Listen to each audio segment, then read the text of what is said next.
Warning, this video will contain spoilers for Deltarune, so make sure you play for that game first before continuing with this video. These games are awesome! Ever since the game came out, there's been a lot of debate on what Deltarune's ending is going to be. Whether or not it's going to be a time loop, whether or not the world will be destroyed by the roaring, or if there really is going to be a happy ending or not. With the addition of the weird route in Chapter 2, a route that strongly diverges from the main route, there's a lot of additional debate on whether or not Deltarune is going to have multiple endings or not. I came across quite a few Fury videos that explain just that, and pretty much all of them landed on the same conclusion where Deltarune has a mix of both one ending and multiple endings.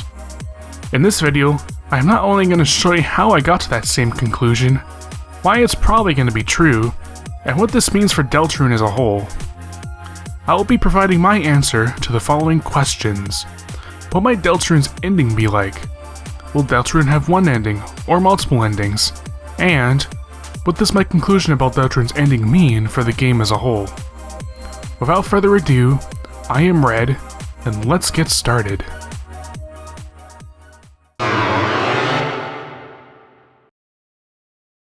Before I analyze anything about the ending, I should probably do an overview on the multiple routes that we can take throughout the first two chapters of Deltarune, starting from the beginning of the game, Chapter 1, and working our way to the end of Chapter 2. Starting from Chapter 1, it is pretty easy to see that no matter what you did, whether you fought or spared anything, or everything, you are destined to only go down one specific route, and that was it. Susie and Lancer still go for the same character arcs, Riley still opens up near the end the same way, and you still seal the fountain and return home. Now, I am glossing over a specific detail here. There are two different ways Chapter 1's Dark World can end, and it depends on whether or not you defeated anything by fighting or not. The reason I'm leaving this out is that it doesn't really affect the plot too much, if at all. When you get to the castle town in Chapter 2, no matter if you fought or spared all the Darkners in Chapter 1's Dark World, they all get recruited anyway, and Lancer forgives you if you did fight anything or everything in Chapter 1. So at least for Chapter 1, I guess Susie's phrase of "your choices don't matter" really does apply. Now what about Chapter 2? For Chapter 2, it appears that everything goes down one route, just like Chapter 1. No matter if you fought or spared, the events of the plot pretty much stay the same. That is the case, at least up till a specific point, that being when Noelle joins your party. This is where the path splits apart, and we can go down two different routes. And the route we choose depends on what we make Noelle do in the Cybercity. We either go for this part of the game normally, or we make Noelle freeze everything. The act of freezing enemies is what slightly changes the plot in this case.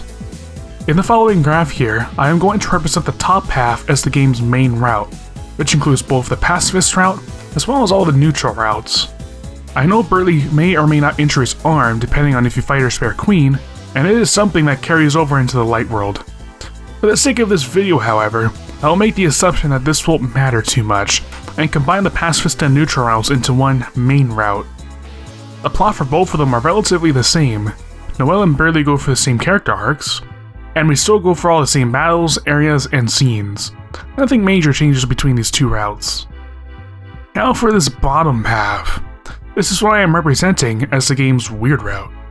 Unlike before, the plot down this path does change. Noelle goes down a completely different character arc, Burley is frozen and is presumably dead, and Spamton completely takes over the mansion and succeeds in becoming the big shot he always wanted to be. We skip over a lot of the areas and battles of the game, and instead of fighting Queen at the end, we fight Spamton Neo instead. You can, however, abort this route at any time and return back to the main route, as long as you do it before you use the Snowgrave spell on Burley. Otherwise, you're locked in on this route. Everything will return back to normal, and the alternative character arc Noelle goes down supposedly gets undone, and she continues down her normal arc in the main route. So now you can understand why these two paths are different.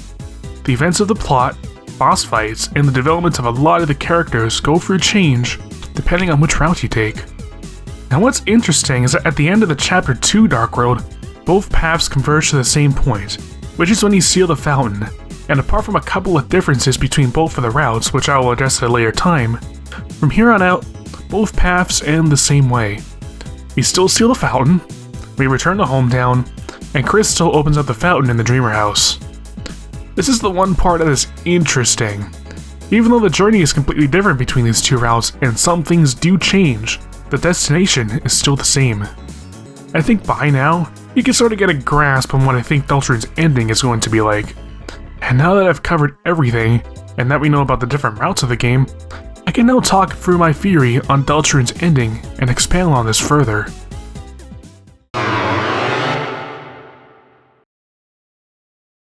One of the first pieces of evidence that we have about Deltarune's ending is something that someone might come across before they even play the game or even download it.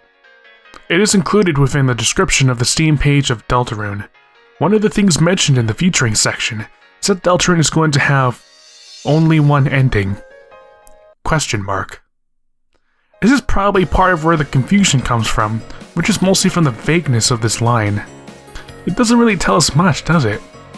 There could be one ending, but this line implies that there could be multiple endings. Here's what I think this means. I can just about figure out why Toby put this question mark here. My theory is that Deltarune has a mix of both, and depending on which angle you look at it, Deltarune could either have one ending or multiple endings. At first glance, this might not make sense. These are two completely contradicting ideas. Deltarune having both one ending and multiple endings seems like a strange point to propose. So now, how can I make sense of this? First, let's look at both angles of this interpretation and what the problems of each are. The first angle to look at is Deltarune having one ending, and the other angle is Deltarune having multiple endings. Let's look at the first angle where Deltarune has one ending.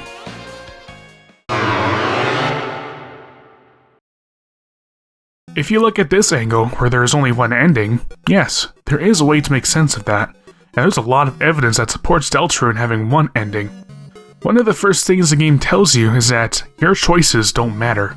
No one can choose who they are in this world.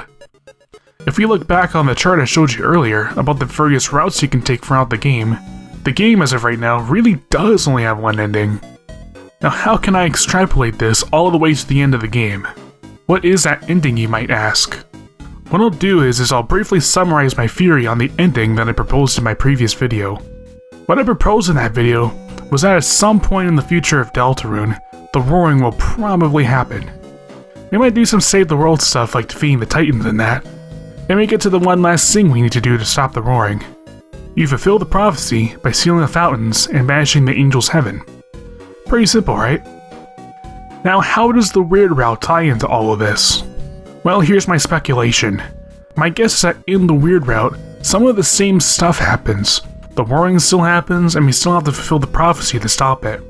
It's just that the pathway into fulfilling that prophecy is a little different. Both routes converge at the end, just like they did back in Chapter 2. I will also assume that any other routes that pop up in the future chapters, like a Twisted Sword route for instance, would also converge to the same point at the end, just like the other two routes explained before.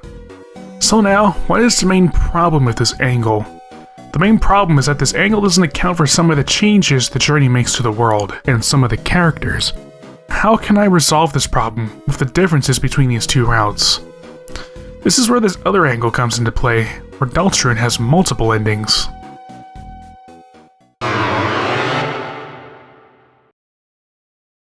If you look at this angle where Deltarune has multiple endings, it can be a little more difficult to comprehend, considering how strongly the game pushes the other angle, where it only has one ending. But I still think there's some ground to build upon of this angle. Let's go over some evidence that tie into this being the case. One of the first things that Ralsei tells you before your adventure is the following. Chris, I believe your choices are important too. If you can manage to get by without fighting, I believe this tale may have a happy ending. Otherwise, I fear you may not find the result favorable. The only problem with this line is that it directly contradicts what we were just told earlier, where our choices don't matter, and contradicts how the game actually goes, at least when it comes to the first chapter. Despite all of that, however, I still think that this line at least has some weight to it, thanks to another line that is mentioned later on in the game. In the weird route during the Spamton Needle fight, Spamton mentions what the ending could be like if we continue to go down the weird route. He says this line in his signature Spamton way, so it can be really difficult to make it out. But from how I interpreted it, He goes along the lines of this. You think forcing Noelle to freeze Burley is going to give you freedom?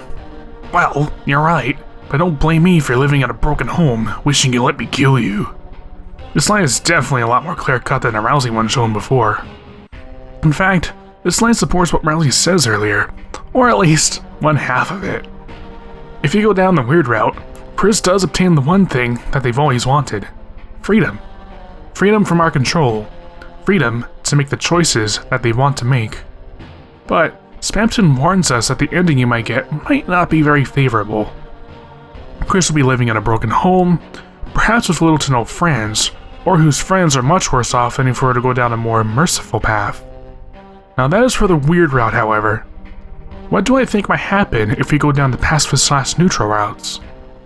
Even though there isn't any direct evidence on this apart from the Rousey line I showed before, I speculate that if you go down the pacifist/neutral routes, you will get a slightly more favorable ending. Perhaps, you might get a happy ending if things are done right. I'm not sure about the freedom part, but if I had to guess for that one, I think it will still be the case. So all in all, there's an implication here that yes, Deltarune will have multiple endings. This angle of looking at how Deltarune can have multiple endings does address the differences between the main route and the weird route in Chapter 2. You might therefore even conclude that Deltarune has multiple endings. Not so fast. Now, if Deltarune did have multiple endings, then how can you explain why both routes of the game converged to one point? Why Chapter 2 ended the same way no matter what? Why don't they just diverge and go down completely different paths? In proposing that Deltarune has multiple endings, it sort of implies that there will be multiple routes that completely diverge and never come back together. Maybe I'm going a little too far here, but that's the one problem I see of this angle where Deltarune has multiple endings. So, now we're back to this point again, where we don't know if Deltarune's gonna have one ending or multiple endings. We have two angles of evidence that completely contradict each other, and we're not sure what to make of it.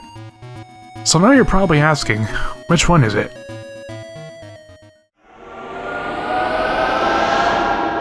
The ultimate solution.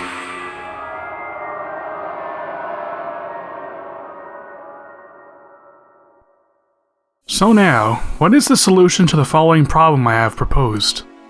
My solution to this is that Deltarune is a combination of both of these angles. Deltarune has both one ending and multiple endings. That was a solution that I've alluded to you before. Again, you're probably wondering, how does this make sense? How can Deltarune have both one ending and multiple endings at the same time?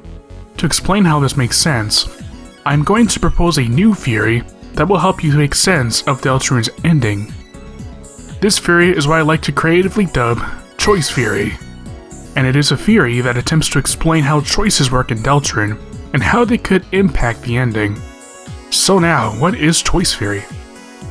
Let's first define what a choice is in Deltarune. A choice is a decision made by the player, or a decision made by a character in-game on behalf of the player that can affect the outcome of a specific event or a multitude of events. In order for a decision to count as a choice in this context, the decision performed in question needs to be influenced directly by the player. That means that choices that other characters make independent of the player, like Susie dragging Rousey away here in this crossroads scene, doesn't count. I know it would be best to call choices in this context player-induced choices, but to keep things simple and clutter-free, I'll just refer to them as choices from now on. Let's go over some examples just to show you what I mean when I mention the word choice in this theory. Telling Noelle to proceed in a mouse puzzle? Yes, that would count as a choice, as Noelle's decision to proceed here was influenced by the player. Telling Chris to give the gift to Susie here? That also counts as a choice. We, the player, prompt Chris to give the gift to Susie here. Susie taking off on her own in this scene? This, however, doesn't count as a choice, as we had no influence on Susie's decision here. Here's a few more examples that'll classify as either being choices or not choices.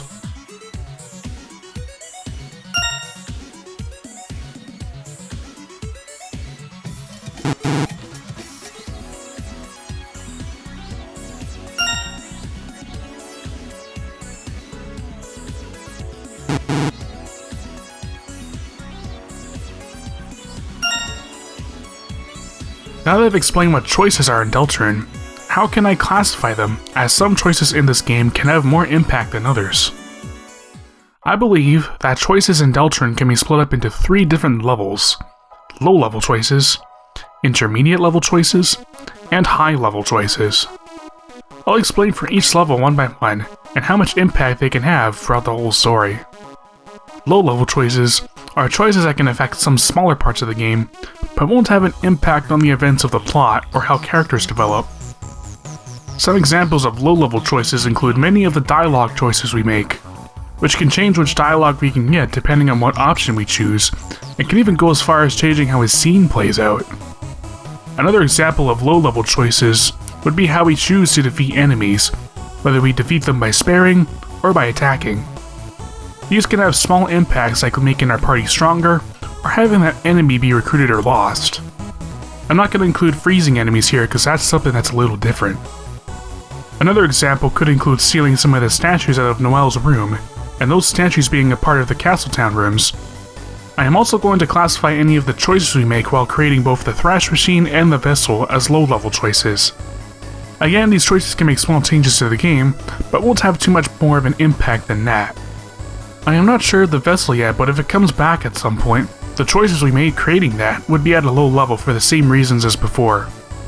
We can make all of the party members make low-level choices, both for the battle system, dialogue choices, and sometimes for other means. Next up, we have intermediate level choices. These are choices that matter at a greater level.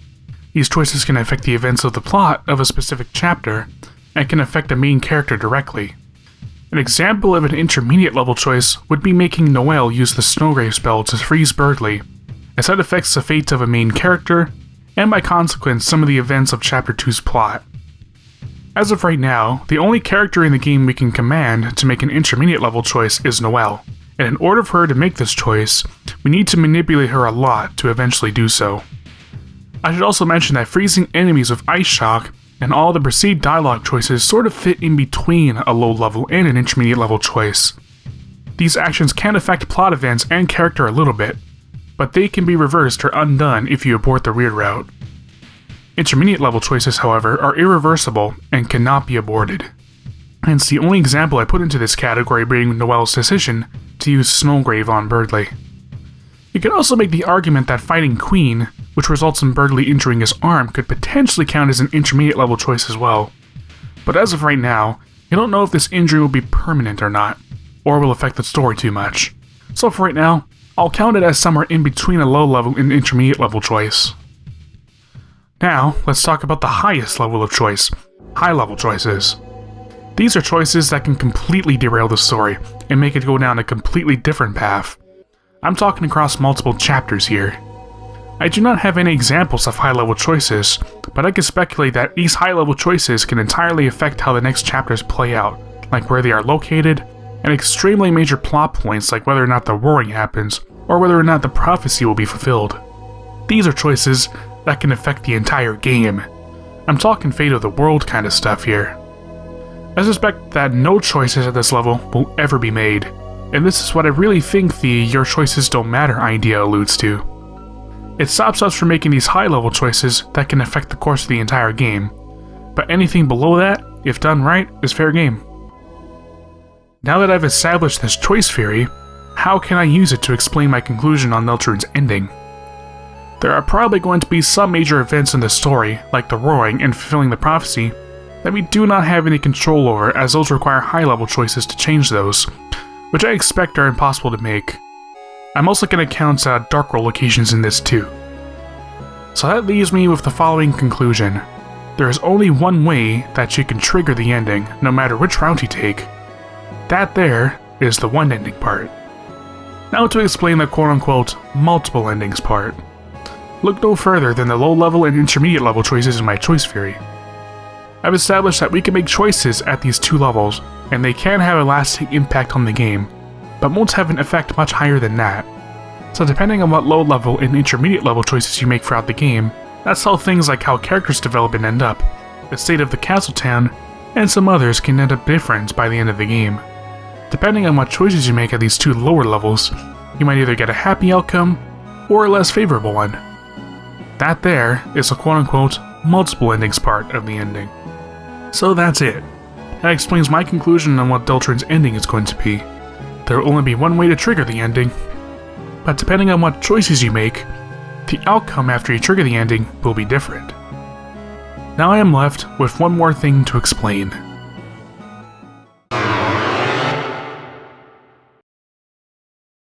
Now that I've explained my conclusion about the ending of Deltarune, what is the main takeaway of my conclusion?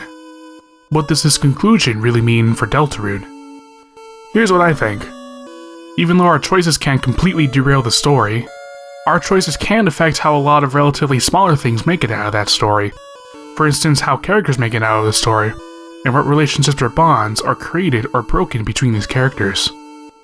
That's what I feel is the most important thing about this game. This leads me to what I think is one of the main messages that this game is trying to tell us. Even though we, as individuals, might not have an effect on the fate of our planet, we still have an effect on those around us. I don't think myself or some random guy on the street can single-handedly stop global warming, but we can make someone else's day better. Perhaps I've made your day better by posting this video onto YouTube for you to watch free of charge. Maybe what we do to others is the one thing that really matters in the end, and this is what the game is really trying to tell us. To quote the official Deltarune FAQ, there's something more important than reaching the end. It's not about the destination, it's about the journey you take to get there. On that note, I am Red, and thank you for watching.